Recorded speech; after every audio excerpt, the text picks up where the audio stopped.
নমস্কার, শখের রান্নাঘরে সবাইকে স্বাগত। আজকে নুডলসের একটা অন্যরকম রেসিপি নিয়ে চলে এসেছি। এইভাবে নুডলস বানানোর জন্য প্রথমে একটা পাত্রে জল গরম করে নেব নুডলসটা সেদ্ধ করার জন্য। নুডলসটা সেদ্ধ হয়ে গেলে জল ঝরিয়ে নেব। অন্যদিকে একটা কড়াইতে অল্প সাদা তেল গরম করে একটা ডিম ফাটিয়ে দিয়ে দেব। এর মধ্যে সামান্য লবণ দিয়ে দেব, দিয়ে ডিমটা ঝুড়ো করে ভেজে নেব। একদম ঝুড়ো ঝুড়ো করে ডিমটা ভেজে নিতে হবে। ডিম ভাজা হয়ে গেলে তুলে নিয়ে ওই কড়াইতে আর কিছুটা তেল দিয়ে পেঁয়াজ কুচি আর টমেটো কুচি দিয়ে দেব।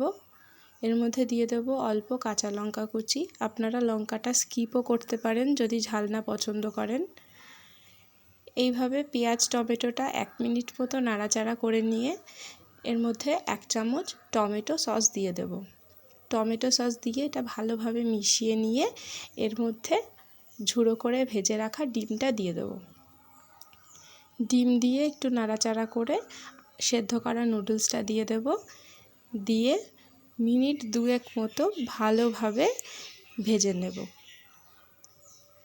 নুডলসের সাথে ডিমটা যাতে ভালোভাবে মিশে যায় সেইভাবে ভেজে নিতে হবে। এরপর এর মধ্যে দিয়ে দেব টেস্ট মেকার দিয়ে আর মিনিট খানেক মতো নাড়াচাড়া করে নিলেই তৈরি হয়ে যাবে আমাদের নুডলসের এই সুস্বাদু রেসিপিটা। এই রকমভাবে নুডলস বাচ্চা বড় সবাই খুব পছন্দ করে। যদি রেসিপিটা ভালো লেগে থাকে তাহলে একটা লাইক করে দেবেন, সবার সাথে শেয়ার করবেন আর চ্যানেলটা সাবস্ক্রাইব করে দেবেন। রেসিপিটা বাড়িতে ট্রাই করে কমেন্টে জানাবেন কেমন লাগলো। ধন্যবাদ।